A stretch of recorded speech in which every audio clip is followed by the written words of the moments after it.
Now we'll move to our chalice lighting. Would you like to give me a hand with this, Bill? Bill, would you like to give me a hand with the chalice lighting, please?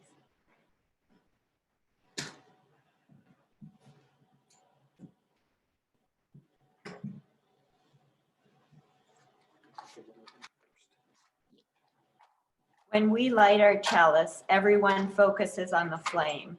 Yet it's the paraffin of the candle, the cotton of the wick, the potassium chlorate and sulfur of the match, and the oxygen in the air around us that makes the flame possible.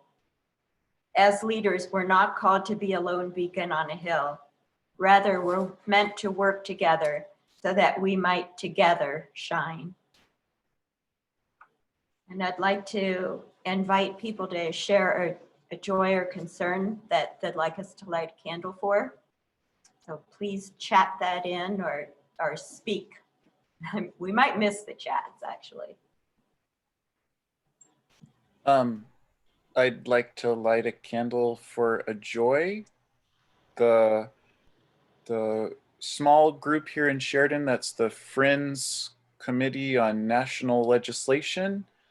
That's led by Georgia Foster and Kathy Kent, and Cal was there. Bernie also made it. Stacy Page was there. Who else am I missing? I was there. We just had a really nice meeting, and we're looking ahead to a year of getting in touch with our congresspeople by Zoom. We definitely talked about all of you, and we're very much hopeful that anyone who feels interest in that will come and join us. It's important work, and the FCNL lobbying committee, their whole purpose is to build relationships with these people in Washington. So that was really nice. And I just, I left the meeting feeling inspired. Thank you. Thanks, Ian. Anyone else? I'd like to light the candle for Eric Barlow that was sworn in as the Speaker of the House in the state legislature. And I know that he's going to have a very difficult position. So I hope that he stayed true to his belief. Thank you, Bernie, and congratulations to Eric. Can we light a candle for the wind? It's been kind of bad lately, but I think it reminds us that Mother Nature has some powerful forces that we need to be respectful of. Yeah. A candle for the wind. Think of what that candle what the wind could do to that candle right now. That's different from a candle in the wind. I'd like to light a candle for a joy and concern for this coming Wednesday. I'm very happy for Joe and Kamala and very concerned about everyone's safety. Thank you, Catherine. And this, go ahead. Go ahead, Victor. I would like to light a candle for the vaccine. And Janet and I were really lucky to have been early recipients. But this candle is so that the vaccine is distributed equitably and quickly, and that we can all be safe.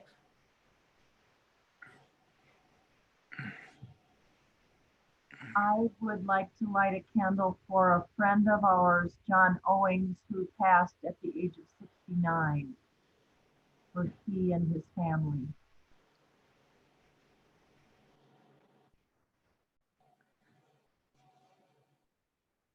And we would like to light a candle for our daughter as she makes the transition out of grad school to find a job at this rough time. That won't happen till May, but she's got a lot of choices to make.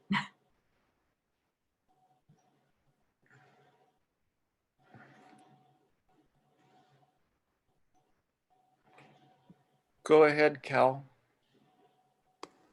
I'd like to light a candle. I've been reaching out to some old friends just to kind of touch base on what's happening with the world, and there, you know, a real variety as far as political leanings. That's been real encouraging. Just a good reminder to me that pretty much across the political spectrum, there are a lot of people who understand that we need to work together and respect each other. So that's been a good experience, and I'm hoping to build on that a little bit. Amen. Thanks, Cal. I'd like to light a candle of joy that in the last 2 weeks of darkness, there is some light and love. I have a nephew who got married in the last 2 weeks and a niece who announced the coming of a new baby. So there is joy. Life goes on.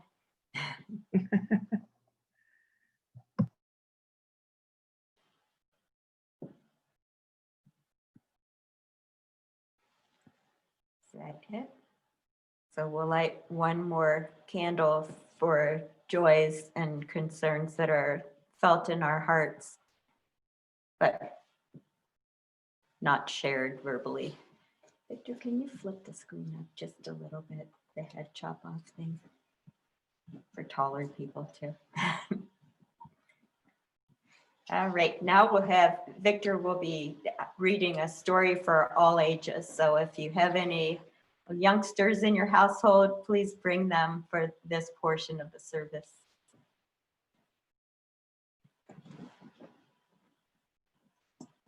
Thank you, Michelle. Good morning, everybody. Are there any young people in the Zoom audience?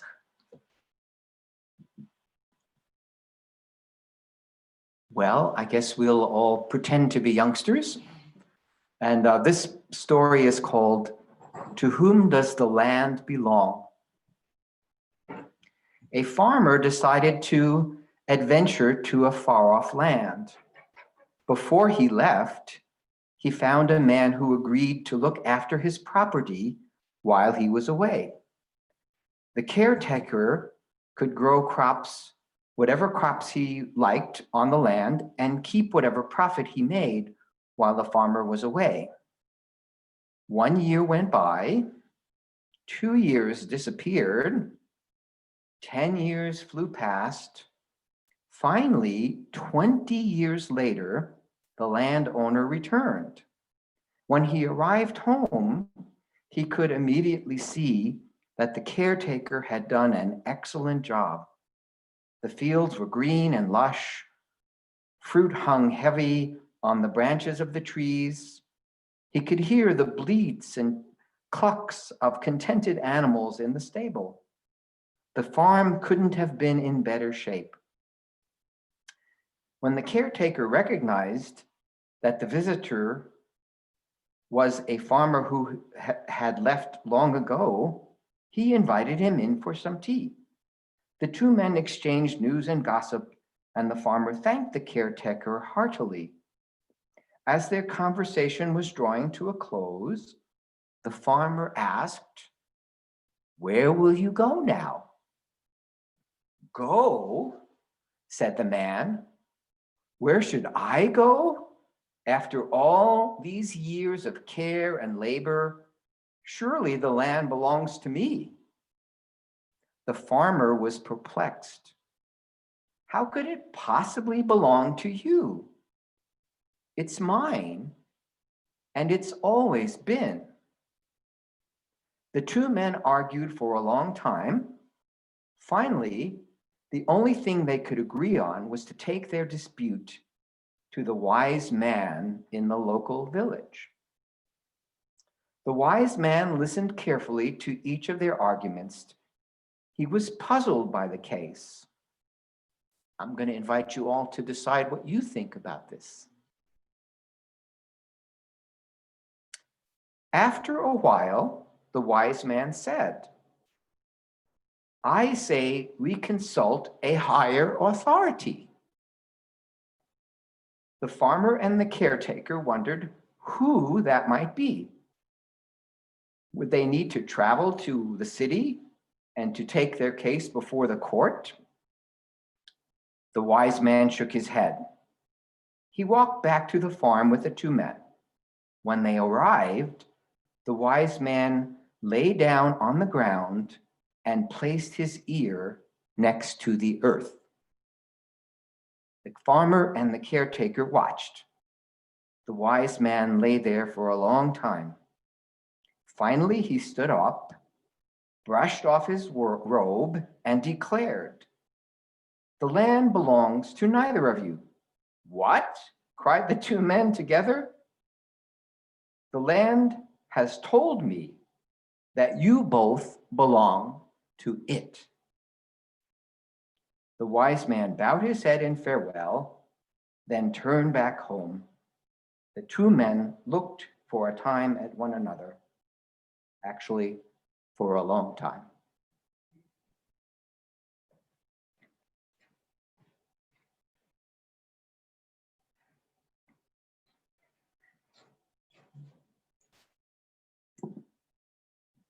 Thank you, Victor. Some food for thought. We'll be going into a moment of reflective silence right now. So if you'll just try to focus inwardly for a moment, just settle in, no distractions, close your eyes if you like. And then after a time, we'll have the music Spirit of Life, and feel free to join in with that. Authority is granted to people who are perceived as authoring their own words, their own actions, their own lives, rather than playing a scripted role at great remove from their own hearts.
Jules, can you cue the music, please?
When I selected the words to lead into the moment of reflective silence, I felt as if I'd been hit by a lightning strike of guilt. I'd offered to lead today's service, but planned to deliver the words of someone else, and the irony wasn't lost on me. After striking, that lightning bolt was fueled by the legacy of my Catholic upbringing that includes guilt in its most refined and high-test form. I keep a certain fondness, though, for that guilt, and have found that it has the power to hold me accountable when it comes to matters of conscience. It's the overarching voice that makes me do hard things when following the path of least resistance would be so painless. Who would have thought that something that can be so crippling could be used as a fire which, if tended carefully, would drive and maintain compassionate engagement in my world? For me, guilt has become the lingering voice that tells me something isn't right and that I have an opportunity and responsibility to do something about it. And yet I'm continuing with my original plan of reading Reverend Alexander's words. His sermon was written in the 1990s as he was nearing 50. I've sailed past that milestone long ago. At the time he wrote it, he had been a Unitarian Universalist minister for nearly 25 years, which is about the amount of time that I've been a UU. Unitarian Universalism can often erroneously be perceived as religion light, in which you don't have to believe anything in particular in order to belong or do anything in particular. But I have a much different perception of what it means to be a UU. From the beginning, when I was first exposed to Unitarian Universalism, it hit me again like a lightning strike. And inside I said, oh yes, this is what is right for me. And this is what I want for my kids. Following our spiritual paths can be so clumsy.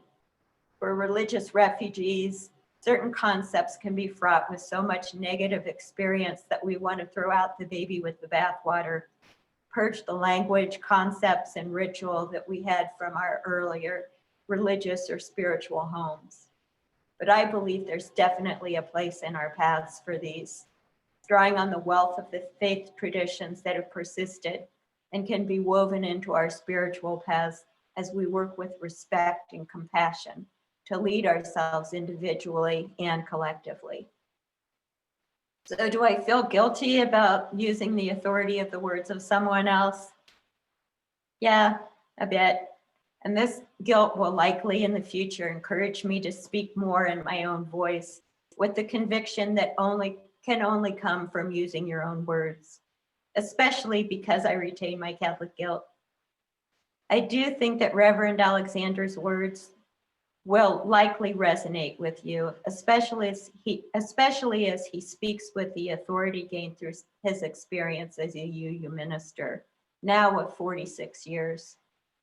His message stays relevant and speaks across generations. So listen to Reverend Alexander's words with an open heart and mind as he inspires us to use this faith to hold ourselves accountable, to actively and compassionately lead in life. Getting serious about Unitarian Universalism. At one point in her novel Fly Away Home, American writer Marge Piercy has a mother say of her daughters, the girls had been raised Unitarian, which seemed a nice, sensible compromise between having no religion at all and having to lie about what we believed. Enough religion to be respectable, but not enough to get in the way. Ouch, that hurt. It hurts if, like me, you're proud to be a Unitarian Universalist and strive to be serious about your own religious life. But whether we like it or not, this is precisely what many people from other faith groups think of UUs. Remember the old jokes? Question: what is Unitarian Universalism?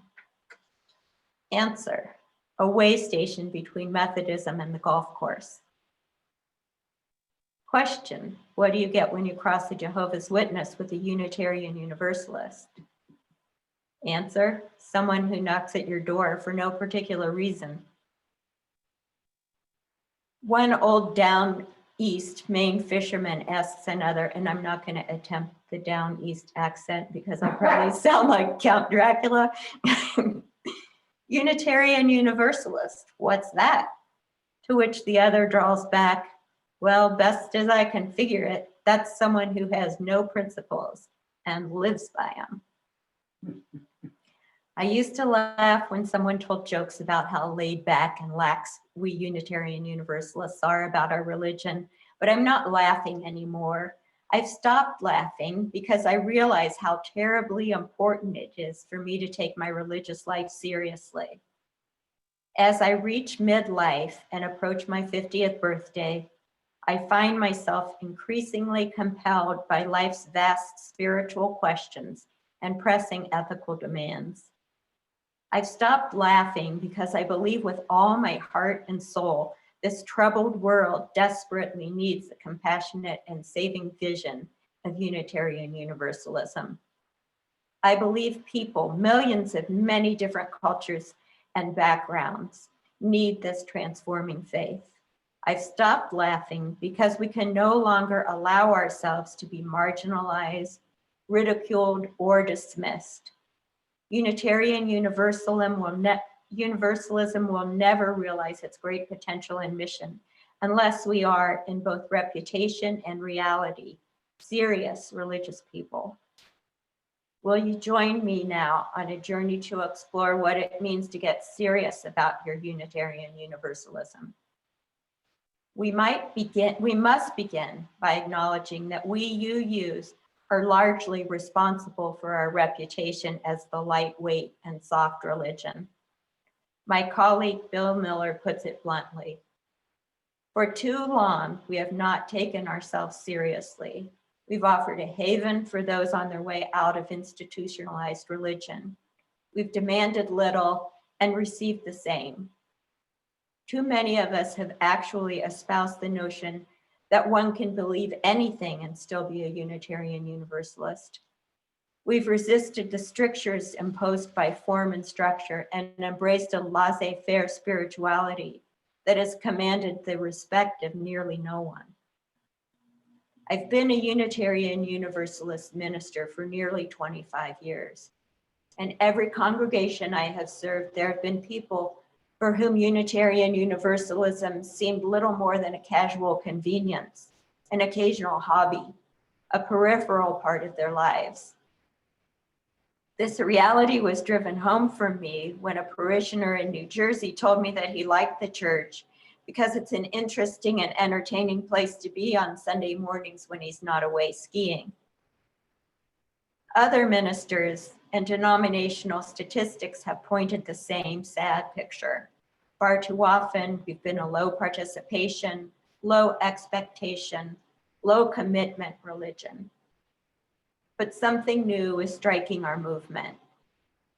This is kind of a dated part. The baby boom generation is now flocking to UU churches looking for a serious, spiritual, transforming, ethical religion. There's a hunger for Unitarian Universalism that gives and expects much. But as we try to respond to this demand for serious religion, we bump up against the casualness that has defined us in the past. Regrettably, many people used to be attracted to Unitarian Universalism because it seemed the religious path of least resistance. I will never forget the long conversation I had with a man following his wife into the congregation I was serving. He was having trouble understanding the Unitarian Universalist way of religion. A lapsed and angry Roman Catholic, he did grasp the freedom part about Unitarian Universalism, refusing to impose any dogma or moral absolutes upon individuals. He felt great to be liberated from all that encrusted orthodoxy.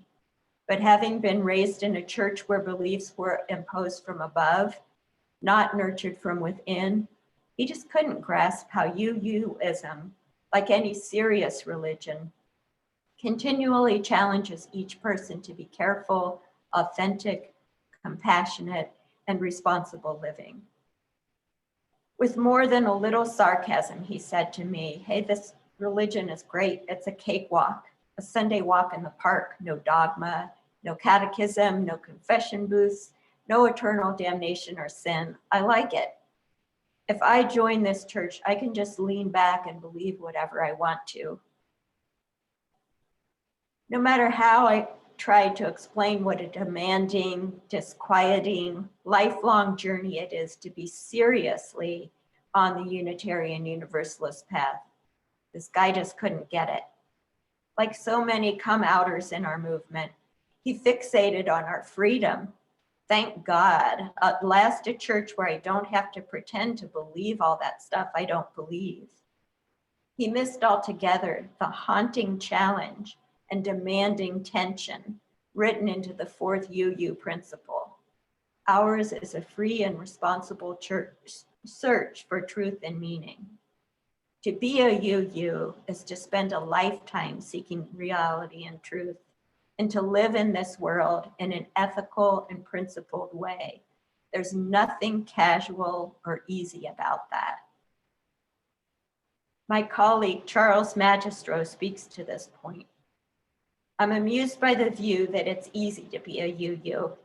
It's as easy to be a UU as it is to search the murky waters of life without sure charts to guide us or any guarantee that we'll find a safe port in which to put down anchor. It's as easy to be a Unitarian Universalist as it is to overcome the natural fear of the unknown and venture forth with nothing to sustain us save our zest for living and our hunger for new experience and new knowledge. Our way in religion is not the way of ease. We're called to be sailors, for many worlds exist waiting to be discovered, and not the least of them are within ourselves. It takes much persistence, courage, and curiosity to look into our own depths, to come to terms with the twin mysteries of being alive and having to die, to see ourselves in new and larger ways without being dishonest about our limitations. We've only begun to discover our potential. Unitarian Universalism does not give you freedom from religion, it gives you freedom for religion. Here is the great paradox of our faith. Being a UU does not give you freedom to believe anything you want. It gives you rather the freedom to search for and find those beliefs from which your heart and soul can't escape. Being a UU means searching for your own defining religious principles and then allowing yourself to be captured by them. Actively practicing our free religion has an inescapable quality about it. The only choice involved is whether or not to take your emerging personal truths and principles seriously enough to actually live them on a daily basis. Once you find your moral and spiritual guideposts, and these evolve over the years, you have no choice but to follow the path that your guideposts define. This faith tradition, which trusts the integrity and worth of each individual, sets you free, not so that you can casually dabble in religion, but so that you can become, as Stephen Carter puts it, intoxicated by an authentic personal faith you cannot help but live, serve, and cherish. For some UUs, this means choosing a particular demanding faith stance, living life as a committed Christian, Buddhist, humanist, or neo-pagan. For others, finding authentic religious paths is a more eclectic individual process, gradually evolving a working set of authoritative beliefs and principles. Some of the fundamental religious and spiritual sources of authority they use in this process are the 7 principles articulated in the Unitarian Universalist Association bylaws, the hundreds of years of our liberal faith tradition, including the writings and deeds of our UU saints. The traditions, scriptures, and ethics of the world's many great faith traditions, especially those of the Judeo-Christian tradition, from which both Unitarian and Universalism sprang. The consensus of human history and law, the common moral sense and persistent conscience of the individual arising out of his or her own experiences with the world. Many UUs have come out of conservative faith traditions hurt and angry about the spiritual damage they suffered at the hands of the religions of their childhoods. At first, they used precious spiritual time, space, and energy proclaiming everything they don't believe, all the spiritual practices they no longer need, all the ethical restraints they refuse to obey, all the forms and rituals they can't tolerate. This stage of declaring oneself free of old destructive religious beliefs is both necessary and understandable. One first liberates oneself from what I do not believe before one begins to move toward new, authentic, life-giving beliefs.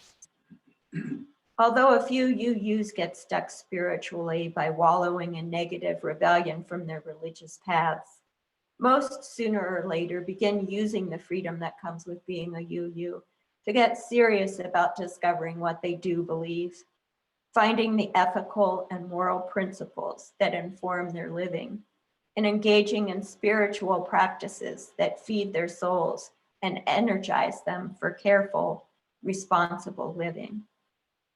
Freedom, like the air we breathe, said the philosopher Santayana, is necessary for existence, but is insufficient for nourishment. The UU minister Jim Brewer further reminds us, freedom demands responsibility to others and life. It's not enough to be merely disciples of freedom. We must also be disciples of intelligence, sensitivity, understanding, and love. It's not enough to be free from intolerable constraints, but to be free for what is good and true and beautiful. May we realize that freedom is not an end of our religion, but in reality, only its beginning. Being a UU is about much more than the opinions and beliefs you hold. It's about the way you live every day. Our tradition has always affirmed that true religion is about deeds, not creeds. UUs are fond of saying, don't tell me what you believe, show me how you live.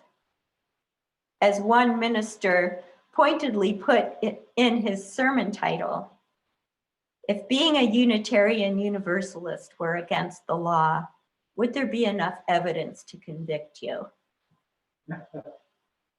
Taking your Unitarian Universalism seriously means that your beliefs, principles, and values should be visibly present in your life. People around you should see your religion in all the big and little ways, and what you say and do in relationships, in how you make decisions and solve problems, in the institutions and causes to which you give time and money, and how you care for and serve other living things, most especially people. As my colleague Robert Swaim says, faith is not enough, nor belief. Living what you believe is the principle of honesty put into practice. Unitarians and Universalists over the centuries thus have been active out of all proportion to our numbers in seeking justice, struggling against oppression, and making this a better world to live in. The first dimension of getting serious about your religious life, this unashamed liberal evangelist will tell you, is talking the talk, taking the trouble when appropriate and respectful to share with others, your family, friends, neighbors, coworkers, what you religiously believe and why you believe it. But true religion, transforming, saving, compassionate religion is then about walking the walk. It's about rolling up your sleeves and genuinely living a theology of dirty hands. It's about standing up for principles, living your values, and serving others. Such religion, unlike the lackluster UUism Marge Piercy describes, very much gets in the way.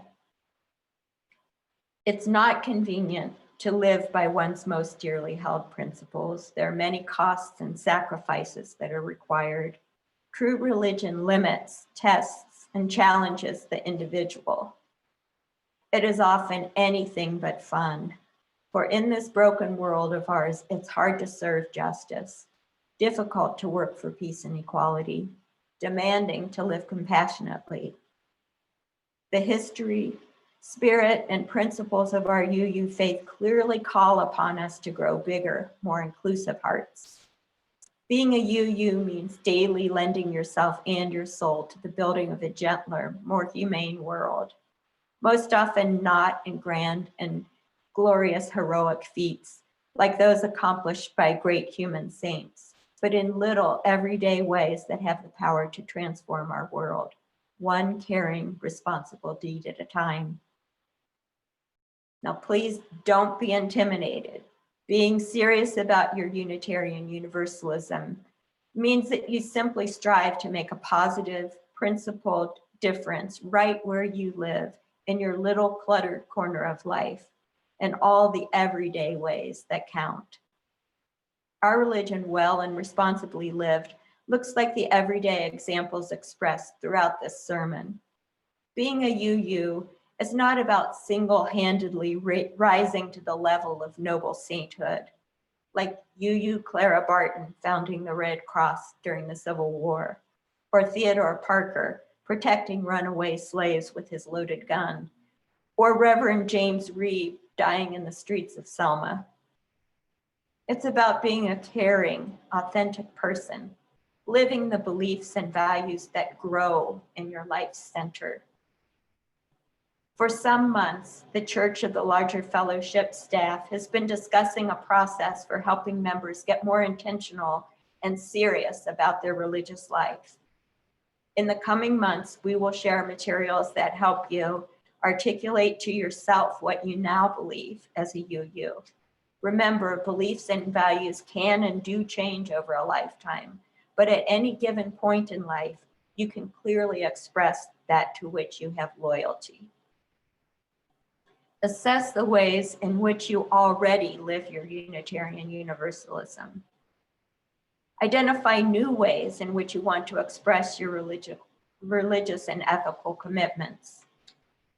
Take the necessary steps to fulfill your commitments. It's our hope that you will choose to use this process for becoming more intentional about walking your Unitarian Universalist walk, to take Unitarian Universalism seriously by visibly living it. I close with an affirmation from the Unitarian Universalist Church of Greensboro, North Carolina. Being a Unitarian Universalist means taking personal responsibility for your own religious life. No one will try to remake you religiously. We won't offer you final and absolute truths or rigid dogma. Instead, we try to provide a stimulating and congenial atmosphere in which you may seek answers, in which you may ask new questions, in which you are free to discover the best that is in you. We reject the idea that a book or institution is superior to the conscience and intellect of a morally responsible person. We affirm that your spiritual well-being is yours to determine. Amen. And now we'll have a hymn with which you're hopefully familiar, Blue Boat Home.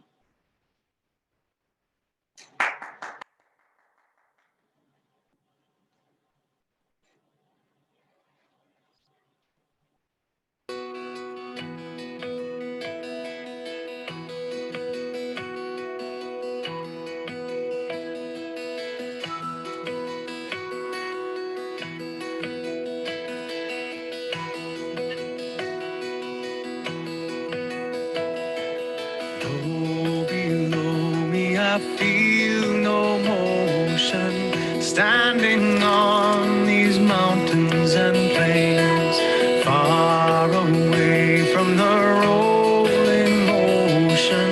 Still my dry land heart can say, I've been sailing all my life now, never harbor or port have I known. The wide universe is the ocean I travel, and the earth is my blue boat home.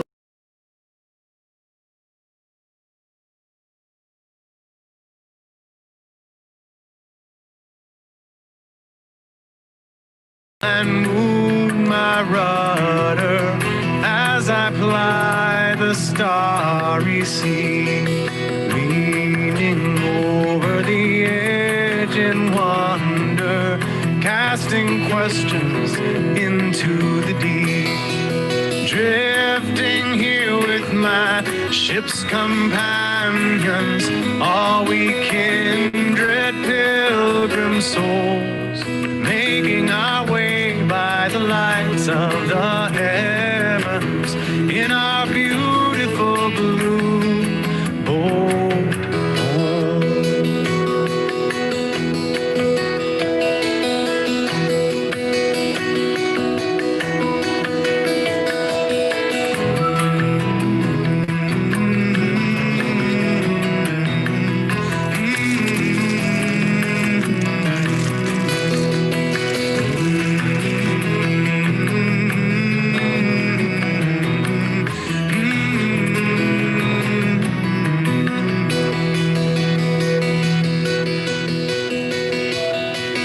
I give thanks to the waves upholding me, hail the great winds urging me on, greet the infinite sea before me, sing the sky my sailor's song.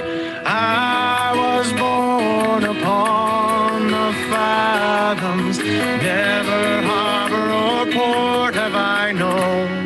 The wide universe is the ocean I travel, and the earth is my blue boat home. The wide universe is the ocean I travel, and the earth is my blue boat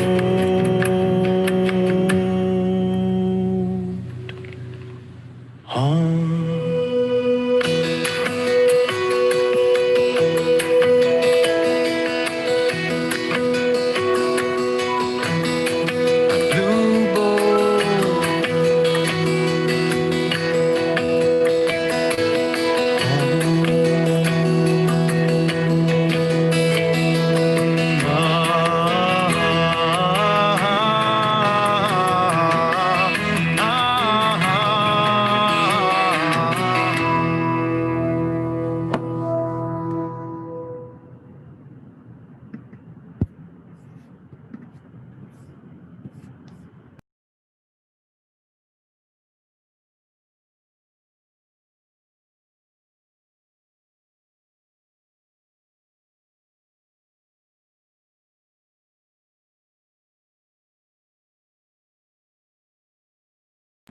Victor, y'all are muted.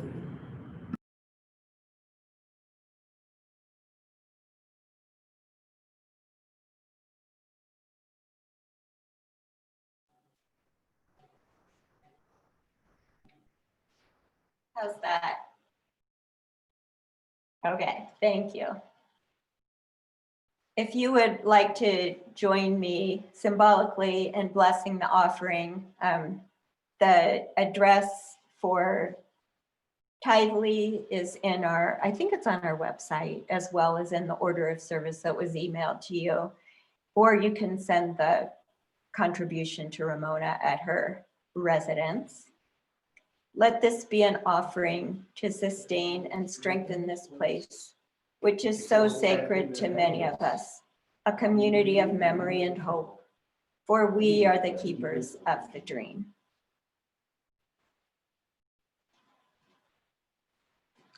I have some closing words. Go in peace, live simply.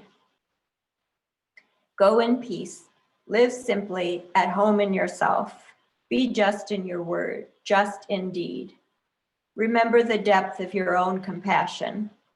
Do not forget your power in the days of your powerlessness. Do not desire with desire to be wealthier than your peers, and never stint your hand of charity. Practice forbearance in all you do. Speak the truth or speak not. Take care of your body. Be good to it. It is a good gift. Crave peace for all peoples in this world, beginning with yourselves, and go as you go with the dream of that peace set firm in your heart. So now we will have a discussion. If anyone wants to make a point or start a discussion, welcome the feedback. Uh-oh, Victor, can you be my, oh yeah, you can just speak. We don't have to chat, I guess. Yeah, people can talk. Anyone?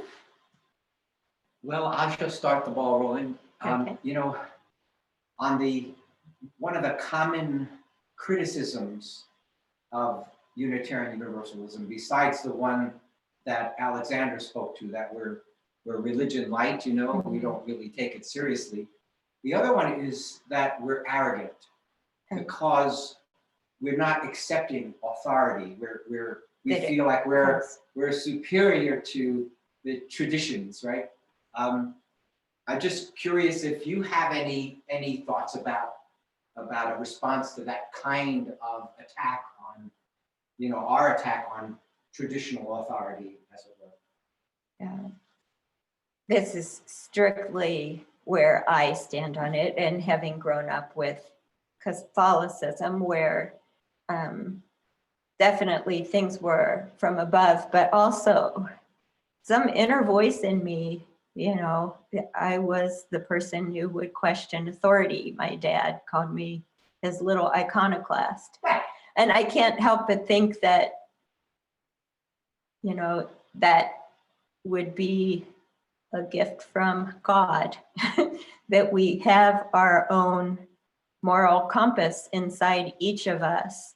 Surely you can tell by how your message is being received if, you know, if you're being harmful or people aren't getting your message. But I just think that it's important to always listen to that inner voice. And that helps you, it helps you sort the voices, however commonly accepted they are, if you know that, you know in your heart that something's wrong. That's my spin. I love that question, Victor. Michelle, thank you so much for your talk. I am really inspired by that. That question kind of makes me think about, I know it's over, like the word jealousy is always oversimplifying whatever is actually going on with people, but I wonder how much of somebody else interpreting this serious seeking as arrogant might actually just be jealous of the freedom that comes with it.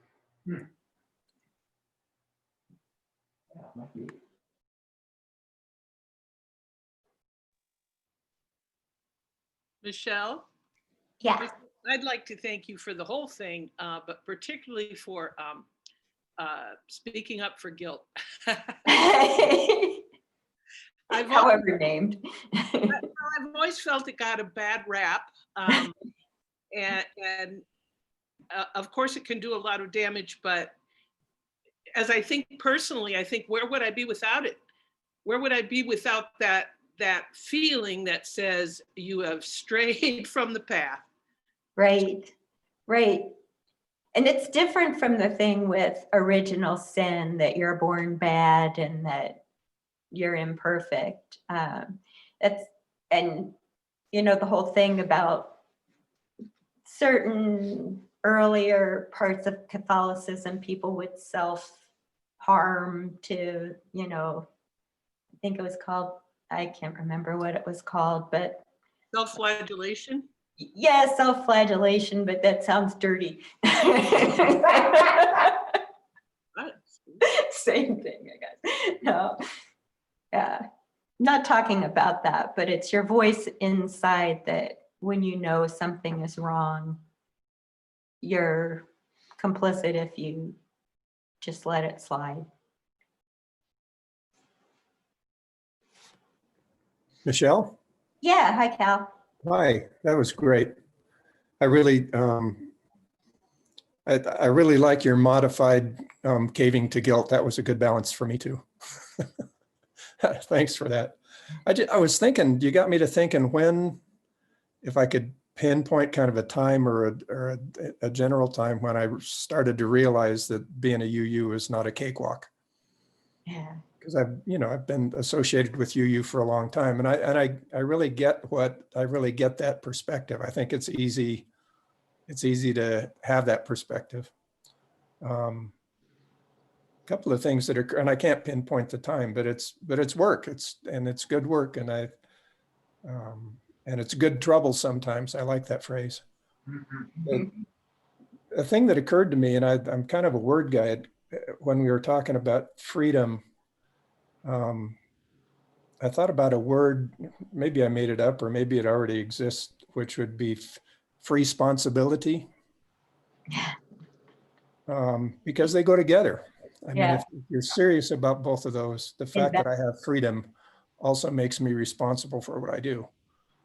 So it kind of takes away the devil made me do it.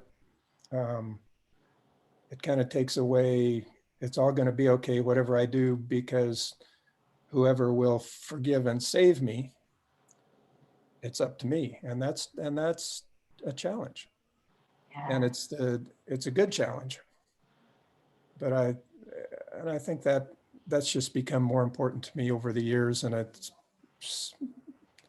still a lot of work to remember that. But I really kind of like that maybe it's already a word. I like the sense of free responsibility, because you can't really have one without the other.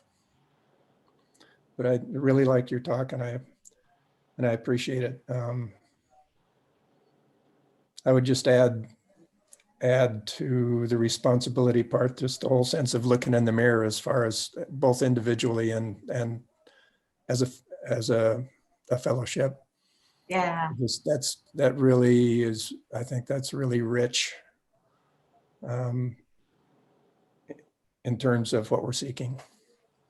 Collectively, it's so much more, and that's why, I really enjoy meeting every week and miss the in-person interchanges, but it kind of keeps you in balance. You get ideas from other people. Yeah. People ask you what you meant by that, so you really have to articulate your beliefs or work at it, which is easier to just do the catechism thing. Thanks, Michelle. That means you're going back? No, I do like hard things, but not like, okay. Did you have something, Bill? My mind is working. I'm not sure what will come out here, but I found myself initially sort of thinking this seemed like a kind of a strange presentation about, the theme, relating to the theme of authority and leadership. And the more I thought about it, it's actually a very good fit. And the way I'm seeing this, kind of interpreting this, is that it's a really nice statement about personal authority, and the personal authority to guide our own lives, to make our own determinations about where our spiritual path will take us, makes us our own leaders. And I'm not saying that we're islands necessarily. And I think good leaders listen to other people, they see what's going on around the world, and they incorporate other things into their leadership. And I just think that idea of personal leadership and personal authority is at the core of being a UU. It's totally, and Cal uses the word responsibility, and I think they're related. But nobody can make us do anything, mostly. Right. It's up to us to use our personal authority and the leadership of our own minds and hearts to make use and get value from being a Unitarian Universalist, I think. Thanks for those comments. As you were talking, I was thinking about, and I don't want to get political here, but all the people that came out of the woodwork during the last presidential term that felt energized and free, but I guess they did feel responsibility to do something. I don't know, but it just seemed like there wasn't the accountability part. There was a freeing part, but just something I was thinking about. Anyone else? Well, a thought that sprang to my mind earlier in the conversation here was this idea that, you know, guilt does get a bad rap, but kind of another word for what I feel like you're referring to, maybe the negative aspect of it would be guilt, which eats away at you, which drags you down. But the positive aspect of it, which you seem to be talking about, is more like your conscience, right? Right? And being conscientious. And I just found it then fascinating to be like, oh, Michelle is really all about awareness, and that really speaks to that, right? The word conscience and consciousness are like all there in a bundle. And I thought, well, how interesting that idea that we know right from wrong, and to be aware of that is a great responsibility. So yeah, it really it makes me finish things. Like if I have borrowed something from somebody for way too long, and some people may, go, oh, that's embarrassing. How can I return it at this point? But I still will take that book back after it's been at the bottom of my pile for 3 years. But yeah, I try to act more timely, but it does seem like you have to do a reckoning. You have to settle things up.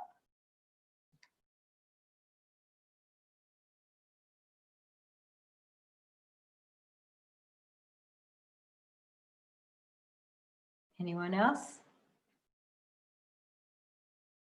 All right. So it's time to extinguish the chalice. I have a quick reading that I wanted to do before the extinguishing of the chalice. This comes from Stormin Norman Schwarzkopf. Leadership is a potent combination of strategy and character, but if you must be without one, be without the strategy. So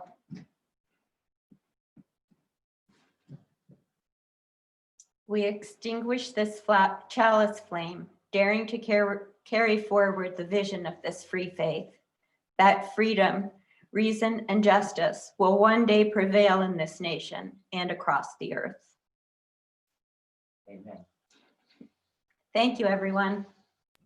Thank you.